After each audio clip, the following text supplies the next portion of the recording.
Hello and welcome back to the channel. I have been abandoned this weekend. So Mize is away to Loch Vinegar on a scout camp.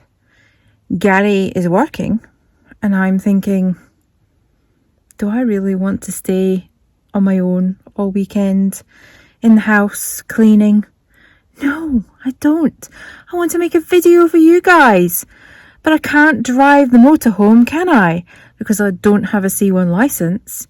So I think, what can I do? Do you want to find out what I did? Come on then. There's a new day to take away your sorrow. So are you ready for an adventure?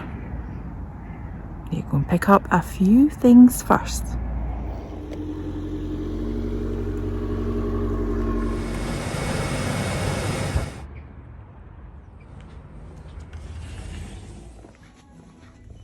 One more thing to get and then we'll be on our way.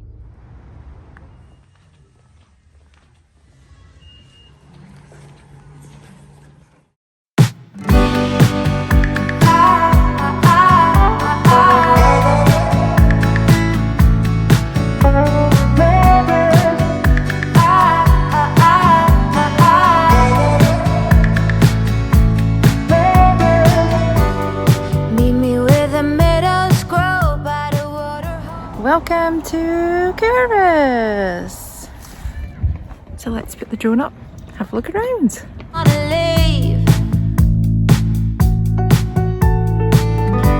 Oh, muscle tight, early light, cleanse down jaw. Say my name or say it twice. Shed this layer of overthinking. What an absolute glorious September day. Wash me. The wicked drowning water, let go, wicked water. Wicked drowning water. I don't wanna be. Maybe I'm just a bit of a wuss, but this isn't really for the faint-hearted. It doesn't look that stable and there's big gaps. And I don't really like heights. But I'm going to do it. I'm going to walk to the end. I'm going to do it.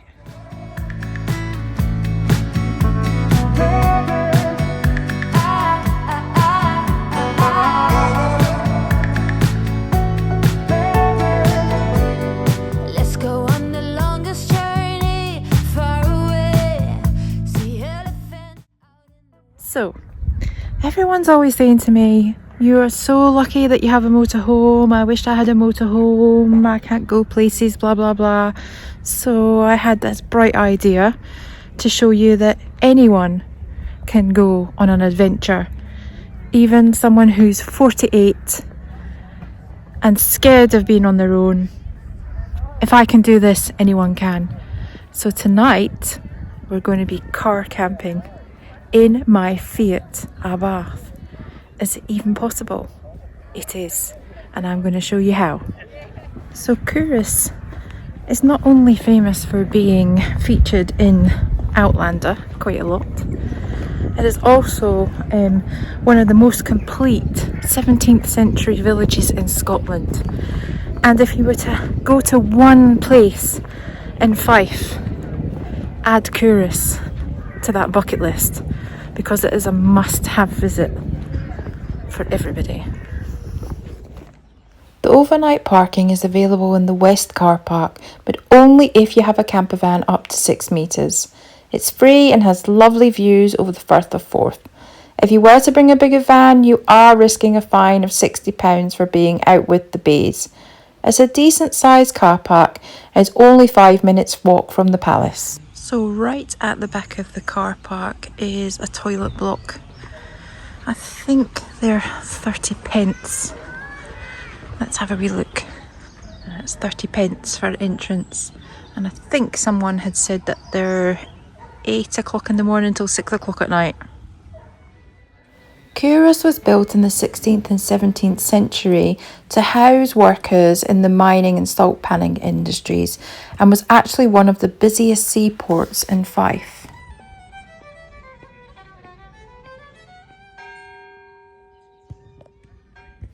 Tickets for the palace can be purchased from the National Trust shop located in the town hall.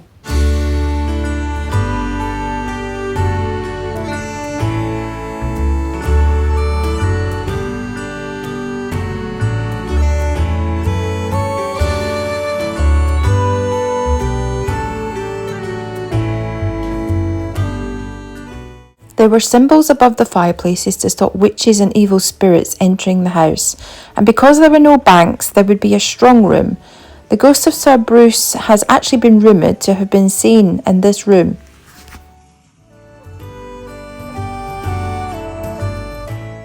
Sir George Bruce lived here when the palace was built in 1597.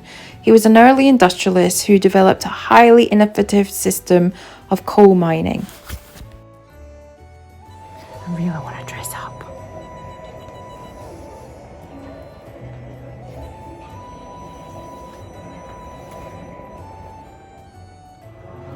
So there were many rooms that we used for filming in Outlander, and the palace has lots of information cards in all the rooms where there's been any filming made. I might need this tonight. So the garden at Culross Palace was actually used in Outlander for Clare's Herb Garden in Castle Leach.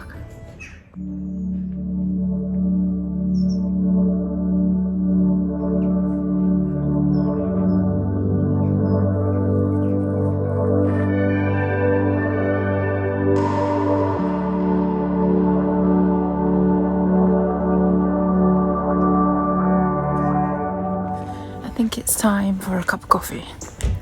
Let's go see what Culross offers.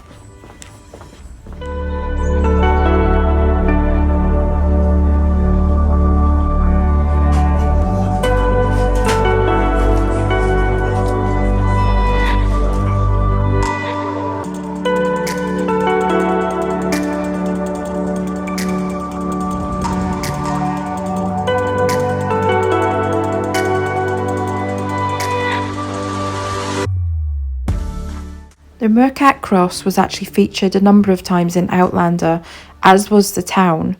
They actually painted most of the buildings black.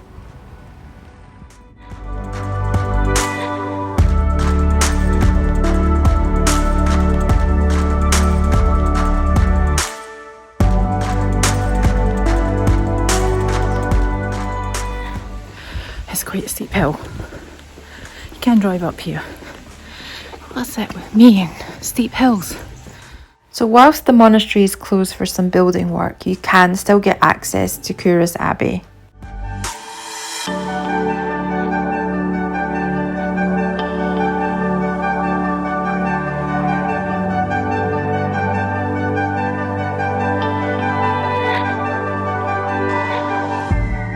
So believe it or not, Culross Abbey was built in 1214, or parts of it were.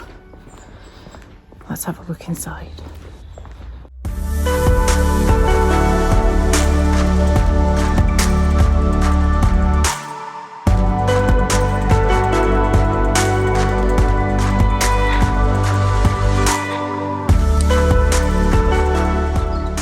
So this is the oldest part of the church that's still remaining. Quite frankly, I find it a little bit creepy. What do you think? Is there anything behind me?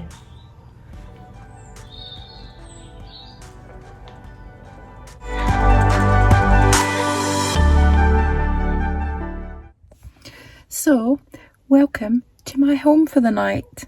Do you want a tour? So, this is my lounge.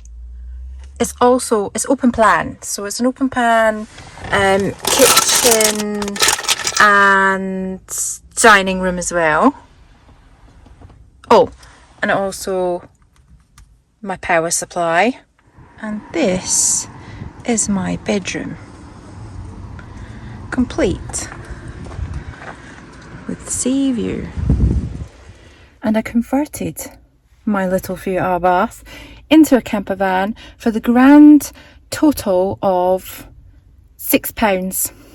And I actually could have done it for nothing.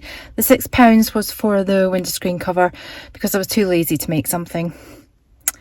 I'll show you how I'm going to cover all the other windows later when it gets a bit dark. No one will even know I'm here. Obviously, the only thing that my little camper van is lacking is a toilet. And being a woman of a certain age, I'm just going to have to remain dehydrated and barely drink anything because the toilets here shut at 6 o'clock and don't open again until 8. And I'm too much of a diva to go pee outside. So it might be a long night. But I'm determined to show you it's possible. Yes. You like my view?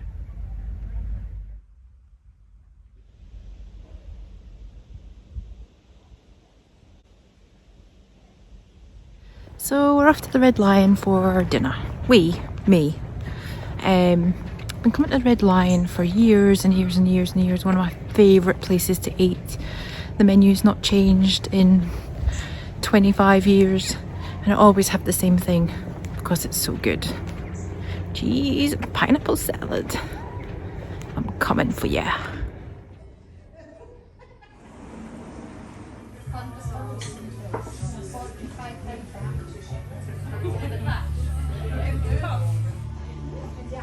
Best toilet award goes to the Red Lion. So I must have looked a little bit pathetic when I was eating my meal for one in the Red Lion. I had an American gentleman come up to me and ask me if I would like a drink. Very kind of him, but don't tell Gary. I used to think that hundreds of years ago all the witches were kept imprisoned here before they were hung at the Marcat Cross. That would be me, by the way. I'd have been a witch. I'd have been imprisoned in that town hall, locked up and then hung. So we're now in stealth mode. So this is how I did it. Tin foil for the side windows.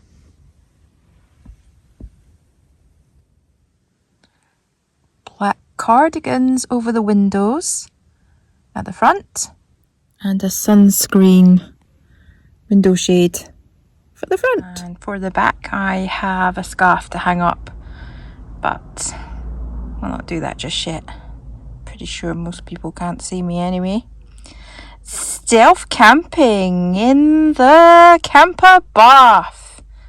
Yeah, baby. I'm parked under a tree. Maybe it wasn't a good idea. A leaf has just fallen on the roof and I freaked out.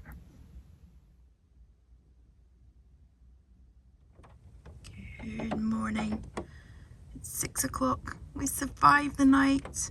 Actually had a really good sleep. We're not too steamed up either. Just a little bit of condensation. It was a little bit misty over the River Forth this morning. Don't know if you can hear it.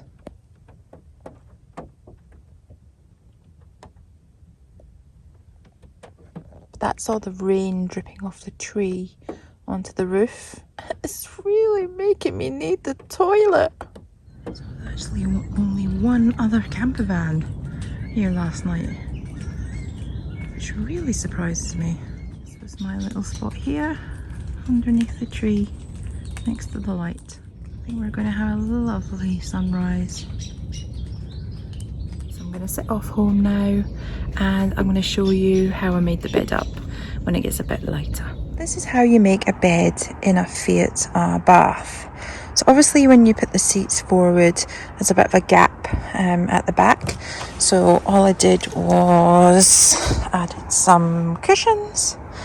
I've got 2 mattress toppers, which we already have for the camper van.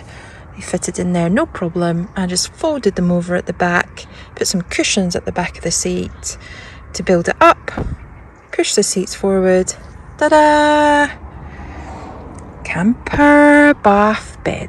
I hope you enjoyed the video. Please don't forget to hit that subscribe button, and we'll see you next week for a brand new adventure. Cheerio! And the old ways get washed out by